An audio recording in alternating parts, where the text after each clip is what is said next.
to Potter Revisited, episode 39.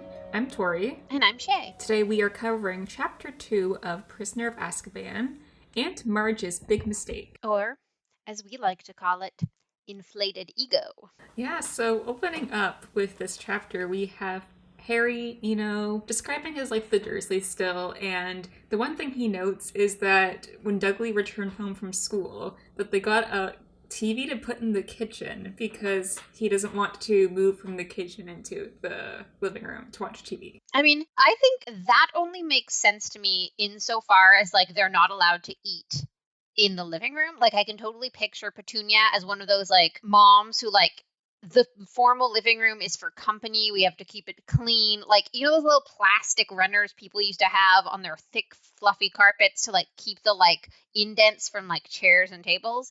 She seems like that kind of lady. Oh, yeah. And since, Dudley likes to always have snacks available, which honestly is respectable, I guess, in order to be allowed to eat and watch TV, and food in the living room wasn't an option, TV in the kitchen kind of makes sense as, the solution. Yeah, I also think it's kind of just the way British houses are set up, because us growing up, we mostly grew up with open concept kind of living. Open concept, yeah. I mean, your dining room was between your kitchen and your living room, but, there were no walls there.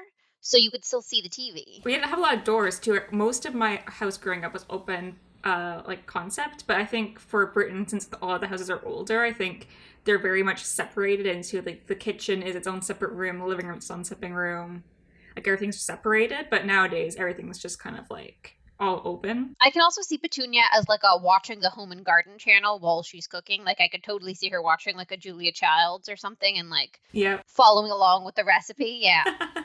Getting inspiration. So it's for Dudley. I think it's also supposed to show how they parent Dudley versus how they don't really parent Harry, but how they treat Harry compared to Dudley, because they just kind of go into any whim Dudley wants, he gets. Yeah. They very much have blinders on. But while on the television, there's a news report, and we find out that an escaped convict called Sirius Black is on the loose, which is our first kind of foreshadowing into what's going to be happening in the rest of this book. And the fact that Petunia points out it's odd they don't mention what prison he escaped from or what area that was in, so you can have a better idea and be prepared, is a good hint that it wasn't a Muggle prison. So even if they said, oh, he escaped from I don't know, Alcatraz or whatever, they can't say what prison it was because it's not one Muggles are allowed to know about. Yeah, it's also kind of scary that Uncle Vernon's just kind of we know that he's very upper middle class and he hates people who he views as below him, vagrants is what I think he calls Sirius Black. Yeah, they're oh, he looks like a criminal. Look how dirty he is. Yeah. And it's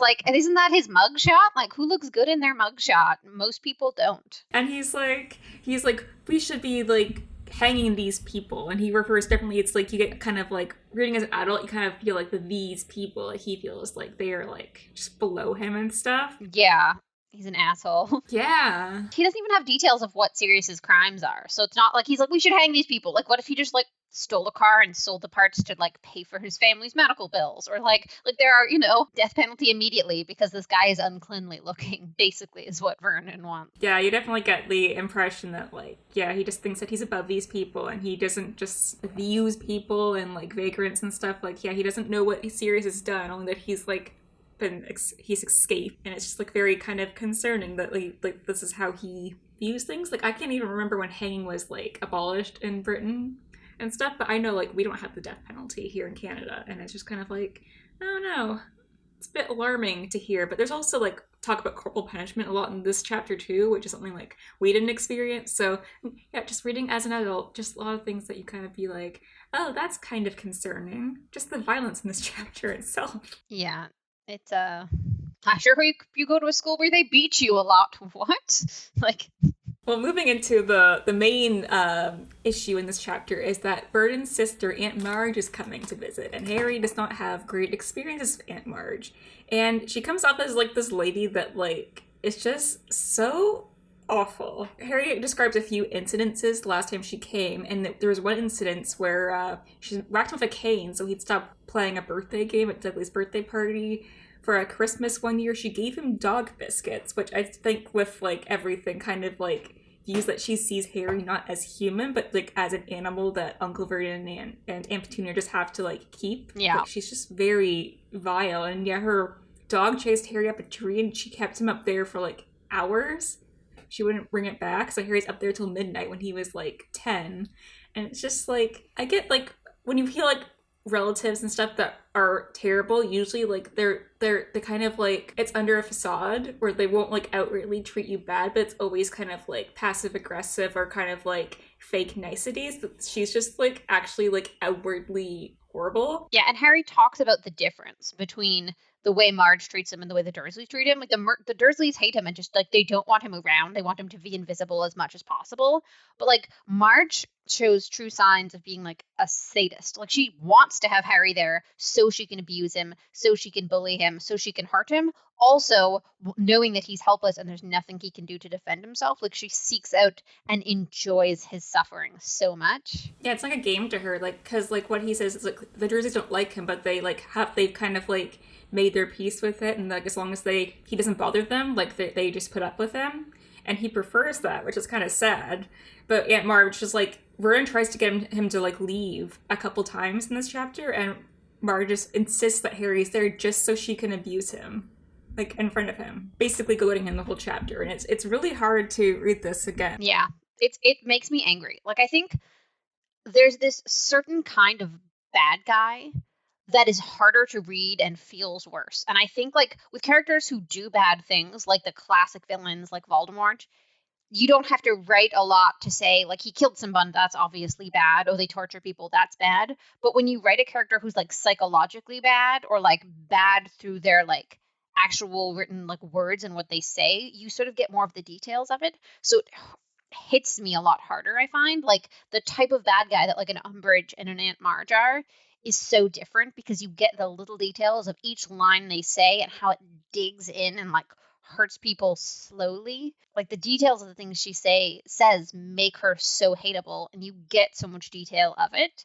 It's really off-putting. Like it's written very well because she's so hateable, but it's almost written so much better than like the actual action sequences later in books that it's like people like Umbridge and her are the most hated characters, even though they don't actually physically torture or murder anyone. Yeah, just because their actions are just so despicable. Yeah, deplorable. Harry finds out Aunt Marge is coming, and Harry finds out that Uncle Vernon has told Aunt Marge that he sent him basically to like an institution or asylum, which I thought was very weird. No, it's not an institution or asylum. It's a school for criminally unstable youth. So it's more of like one of those camps people send troubled teens to, or maybe like a step before prison. Like you're too young for prison, we'll send you to this school. Almost like juvie. Yeah, exactly. Yeah, the way they said, he says institution makes me think asylum, and I'm just thinking that if they're criminals or supposed to be criminals or they could be criminals, I find it odd that the school like lets them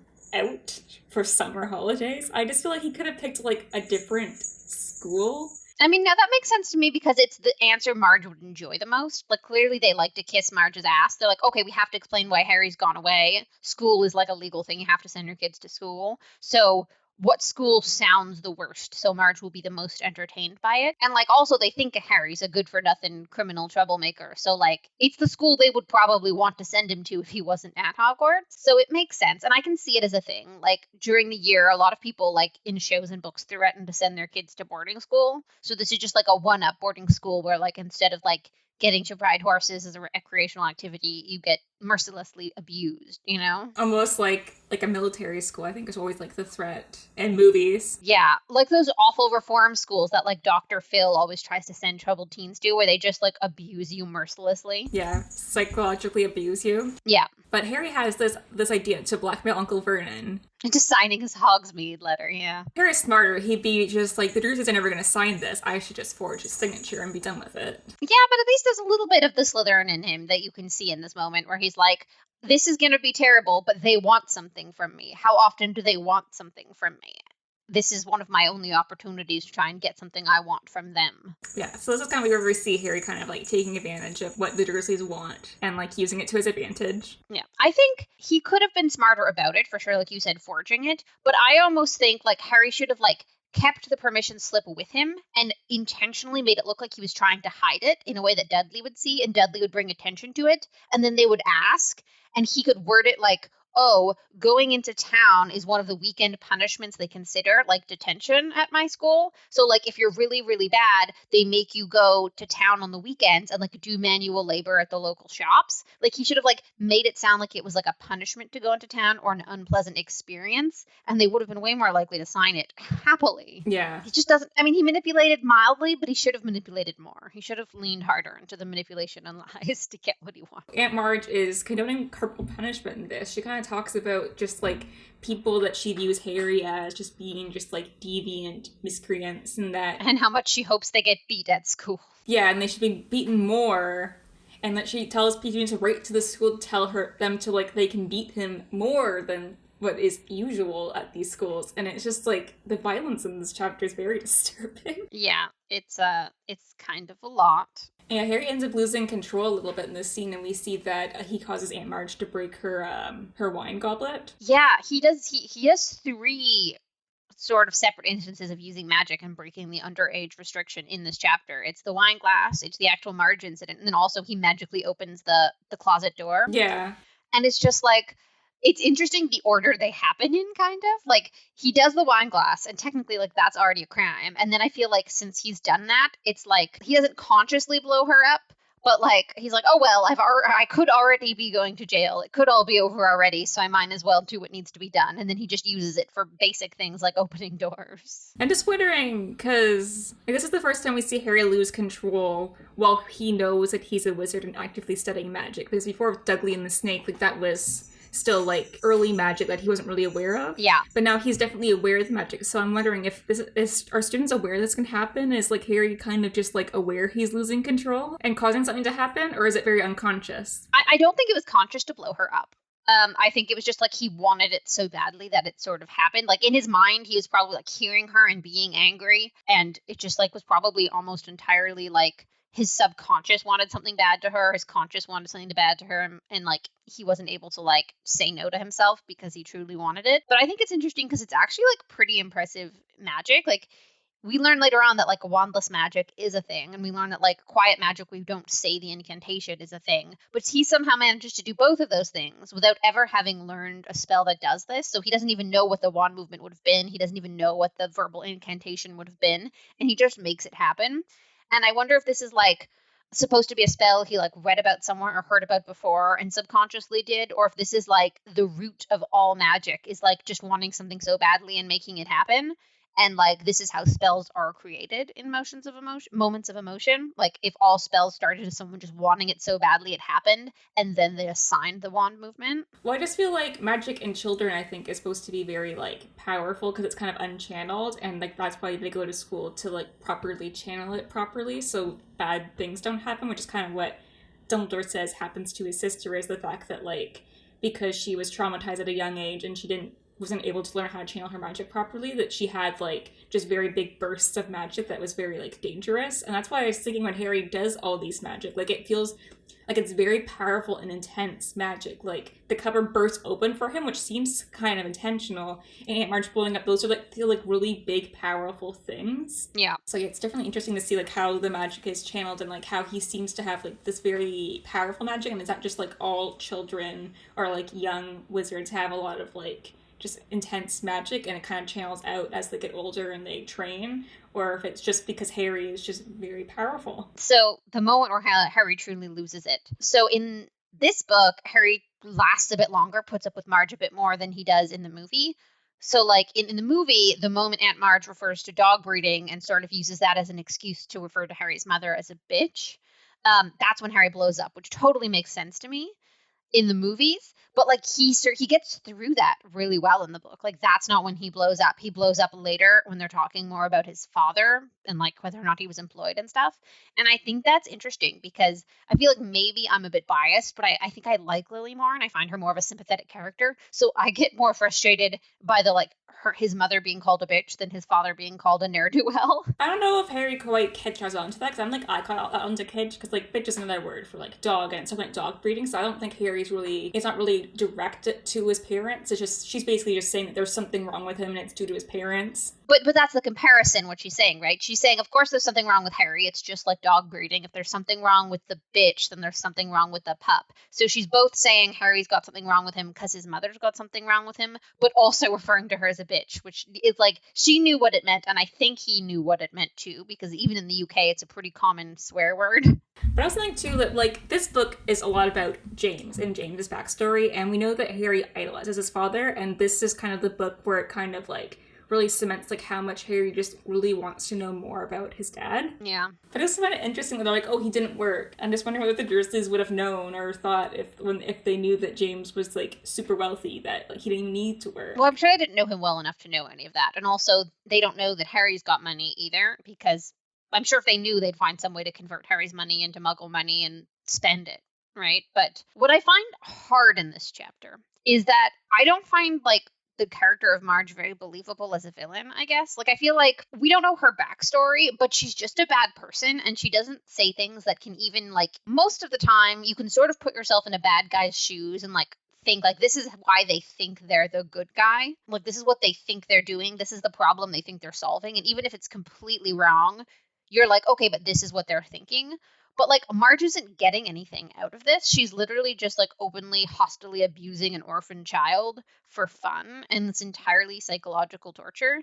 And, like, that she just gets joy from that. And I find it so hard to believe that there's any sense of her mind that even if she's deeply, deeply, like, unwell psychologically, can convince herself that she is the good guy, that she is the sympathetic character, that she is, like, in the right. Like, I don't know how she can convince herself of that after having done these things. Like, the Dursleys are terrible people, but they can go home and say, we took care of this boy we didn't want. We have to live with the fact that he's dangerous because he can do these things. He could risk our lives, blah, blah, blah, blah, blah. We're putting ourselves at risk by being around him, but we do that, and that sort of justifies our behavior. But, like, Marge can't, like, I can't see where she justifies her behavior, and it makes her such a flat, hard to believe character. Like, she's just so one-dimensional. Yeah. And she's very much a plot device, kind of like a cartoonish villain. Like, it's very much like a kid's villain. Like, she just kind of says all these mean things that most people in a situation, they wouldn't be that outwardly terrible. It would definitely be concealed and kind of like very passive aggressive, kind of like fake like niceties and like pointed suggestions, but you're kind of hiding it in some kind of like socially okay way to say it out loud. But it's definitely like a plot device because Harry needs to run away to see the Grim and to get from like the Dursleys to the other place, so they just needed some way to get him there. I just feel like he could have just as easily have lost his shit on Dudley, you know, or Vernon, or any of them. I just think like it was a lot of time spent on a character that wasn't important except for being awful, and like we already know Harry's life is like so bad. It just needs to be more bad. Like her straight up evil sort of pulls me out of believing it a little bit. And also, like, the way the Dursleys allow her to goad Harry seems counterproductive to their overall mission of, like, keeping Harry quiet, secret, protecting, like, what he's capable of. Like, letting Marge sit there and goad Harry like that. Like, they have to know they're compromising everything they work so hard for. Like, the secret, Harry looking like a normal boy. Like, it seems like such a big and reckless risk for them to allow her to keep Harry around during the whole visit, knowing what's at risk. Like, it just seems negligent. I mean, they're always negligent, but it's different kind of negligence. But the way they let Marge kind of walk all over them, like she's doing things in the kitchen that Petunia kind of like glosses over, but even like Vernon's like a very like middle class and like very strict gender rules kind of guy. And I just feel it's weird that he lets his sister like kind of like walk all over them. Like he's telling Harry to go away or go do something, and she like goes over him, which I feel like maybe he's a younger brother and he kind of like, or like maybe she has more money than them and she's more like wealthy, so they let her kind of like take control. But it just feels very odd that like the Dursleys like have very strict like roles in their lives, and like they just kind of let this one family member walk all over them. It definitely seems like she has some type of status we don't know about. Like, she talks about, like, there's a colonel or something who's watching her dogs while she's away, who she commands to do things sometimes. And, like, the amount of dogs it sounds like she has as is sounds like she's got money. So I think maybe she has, like, a higher social standing than them. Like, she has friends in higher places. So knowing her makes them look good. So they sort of kiss her ass a lot. Yeah, you can see that with Vernon. And like she carries herself like she's used to that. Like most situations she's in, people are kissing her ass. So she comes from such a like matter of fact, I'm always correct sort of place. And they just feed into her ego and like inflate her ego until Harry inflates her, kind of. Yeah, exactly. So Harry blows up Aunt Marge, and, Harry's just kind of like, I'm done. I'm leaving, and who can blame him? Yeah, I honestly, he chose violence, and violence was the right option. Frankly, it was the only option. Yeah, so Harry but like we said, he blew up the cupboard, and he got out all his trunk and his books, and he went and he packed all his stuff up, and he's just kind of like, I'm out of here. Bye.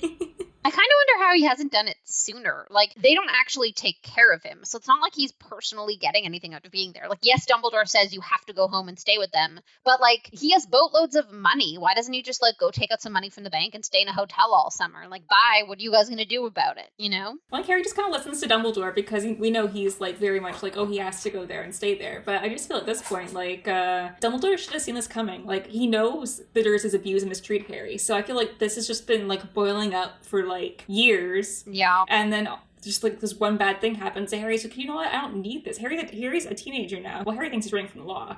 But I'm just like, Harry, in any other circumstances, has options. Like, he has friends to go stay with. He has money. He can leave. Yeah. He doesn't have to stay there. Yeah, it's weird that he, like, hasn't considered just leaving before then. Like, because to me, it's always weird how he just blindly listens to everything Dumbledore says and doesn't ask why. Like, I'm a questioner. I would ask why. I, like, desire to know the reason behind things, especially if they're things I don't want to be doing that I'm expected to do. And he never seems to ask why very often from Dumbledore. And, like, not that we think Dumbledore would tell him the truth or actually answer him, but the fact that he doesn't ask at all that doesn't make sense to me, especially in things like this. Like, he doesn't know if Dumbledore's aware of how terrible his home life is. He doesn't know why Dumbledore wants him to stay home. He doesn't have any reason to, like, know whether or not he thinks those reasons are worth it. Like, Dumbledore might just want him there because it's family, and he thinks that being with family is good for you. And if that's it, being with family isn't good for Harry, and he should leave. He just, like, doesn't. It's almost like because Dumbledore values Harry's, like, happiness and emotional state so little, Harry also values it so little. So he's like, this is awful and terrible and shitty, but this is the way it has to be. This is the way it should be. Dumbledore says it doesn't matter that I'm miserable, therefore it doesn't matter. And it's like, he really sticks with that for most of the series, thinking that, like, his happiness doesn't matter. If people tell him to suck it up, you're supposed to be suffering. Like, and that's so sad. I just feel like he listens, or he doesn't question Dumbledore because obviously, like, since he met Hagrid and everyone, he's just been, like, fed the Dumbledore Kool-Aid, but also, like, he's been treated so badly by so many people, so now that he has Dumbledore who basically takes him, what he assumes, out of this bad situation, he's like, Dumbledore obviously cares about me, and he wouldn't do anything bad to me. He's not really questioning Dumbledore's intentions, because everyone said, oh, Dumbledore's the best person ever, he's basically Wizard Jesus. You can do no wrong. Wizard Jesus, that's Gandalf. One of the things I thought of was, like, I've always wondered why the Dursleys were never, like, not necessarily killed off, but, like, why none of the villains tried to wield them against Harry, because they're clear, like, people who don't know the Dursleys personally would see them as, like, these unprotected muggles who have a emotional, like, relationship with Harry Potter. So it always seemed kind of weird to me that no one ever tried to kidnap the Dursleys or tried to blackmail the Dursleys or any of that. And then I kind of wondered why they were never killed off, because it kind of feels like that would have been an interesting plot point for Harry to have his last ties to, like, his life before being magic disappear. And I guess for me that sort of resulted in me just thinking that, like, the author didn't want them to ever seem sympathetic, and if they died for something that they had no part in, like the Wizarding Wars, they would almost become sympathetic. Yeah, I feel like they became kind of irrelevant, like they just weren't, like, a huge, like, plot point because there's so much else going on. But I do remember reading a lot of fan fiction, like, before Deathly Hallows came out, where some people maybe considered of them being taken hostage and stuff. And Harry could just kind of say it in Deathly Hallows, where, like, Death Eaters will come and kill you if you stay in Imperfect Drive, and there's kind of that moment where, like, Vernon doesn't really know if Harry would come and save them if they were held hostage, so... I wouldn't. Are you kidding? There's no way. I'd be like, you guys are assholes. Sucks to be you. Another thing that was really prominent in this chapter was just, like, the incessant, heartbreaking amount of fat phobia. Yeah, that was a lot. Like, they really, really, really focus on the Dursleys' size a lot. Specifically with, like, Dudley. But, like, it's one thing to, like, highlight that Dudley like eats a lot of food whenever he wants as a way to compare him to Harry, who's like malnourished, really skinny, doesn't get like, just for that comparison to make us understand another way in which Harry is abused and that it's not related to them having limited resources or something. Fine, sure, okay, mention it once, we get it. But the repeated mentioning of Dudley having like so many chins just feels so unnecessary, because I understand that they want him, the author wants him to be an unlikable character, but like, someone's weight isn't what makes them unlikable. Like, there are so many personality traits of Dudley's that could be highlighted to express how unlikable he is, and his weight is just not that. So they just repeatedly bring it up to try and justify him being a bad person, and it just doesn't. Yeah, I feel like the series really promotes the ideology that being fat is bad, as it's always the villains or the bad guys, like the Dursleys or just people we're not supposed to like, that are described as being fat, which equals them being ugly as well. It's kind of like, well, we see a lot of Slytherins, how they're described versus like any other people from like the good houses are described. Like they're always described as being ugly. Like specifically, like Pansy Parkinson's always described as looking like a bulldog and stuff, and it's just kind of unnecessary. Like there's other ways to describe them, but it's very much a lot of in kids' book. I think especially like being ugly is associated with being like a villain. So that's kind of what it is. But yeah, the fat phobia seems just like a lot. Like I kind of forgot about how rampant it was in the earlier books. It's so like, it's so much, and it's overdone. Like, it's repeatedly said so many times in one chapter. Yeah, we get that they're all like bigger, and we forget that they're all like ugly, and just like it's just very much like reminding us Dudley is fat like a million times. I'm like, okay, get it. We understand. Like, it's just, it's gross. It's super unnecessary. It's not good writing. It doesn't express anything about the character. And it's not even like it's a character trait that he eats a lot. It's not that. They talk about how just how it carries on his body so much that it's not even like they want us to know he always has snacks. Yeah. It's not that. It's literally just trying to villainize him for not being skinny, and it's stupid. I also think one of the things I often overlook, because I'm so worried about how horribly abused Harry is by the Dursleys, but like the way in which Dudley was also not treated in a healthy way whatsoever in that household. Like, he never learns to do anything for himself because his mother is always jumping in to do things for him, as is his father. And he's praised constantly, regardless of what he does or if he does anything. And he's held up as this like perfect golden child. And because he's constantly being told he's perfect and flawless, there's no push whatsoever for him to like grow as a person or try to improve himself. And so he becomes so like reliant on them for everything and has no ambition to not be. And like, he's not going to develop strong social skills or a work ethic because he's so spoiled. He doesn't know what it's like to have to work for anything. And I feel like it's going to be such a really, really strong wake-up call for him when he becomes an actual adult human being and has to go out into the world. And he's going to expect everyone to see him the way his parents treated him. Like, oh, I'm perfect. Oh, I'm wonderful. Oh, everyone loves me. And like, it's going to really kick his ass when he realizes that like, generally in the real world, you need to have some redeeming qualities for people to like you. And like, he'll be like an adult at that point who's never developed a redeeming quality because he's never had to.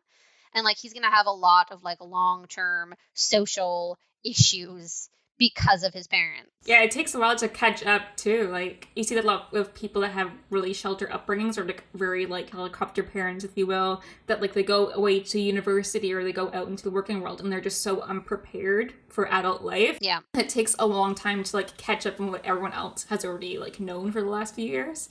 I feel like of Dudley, I feel like maybe like he was always going to be spoiled because I just feel like they only had one child and like they're just that very typical like middle class like UK family. But I feel like they kind of like overcompensated because they didn't want Dudley to feel like worse, like he was less than Harry, so they overcompensated to make sure that he was the priority. But it's just like they overdid it, so he's obviously like completely spoiled. It's affected his health and probably his intelligence and stuff. But we do see that Dudley kind of comes around at the end. Like he definitely seems to be a bit more like, maybe since being away at school with other people, he's a bit more aware of how his parents were. Since in the Deathly Hallows, he seems quite like, you know, worried about Harry and was kind of trying to do nice things for him. So hopefully by the end of the series, he's kind of like, it's more aware of who he is as a person and making steps to be a better person. I think going away to school probably did a lot of good in that. Mm-hmm. He's not his teacher's automatic favorite like he's his parents' automatic favorite. I mean, he's still going to like an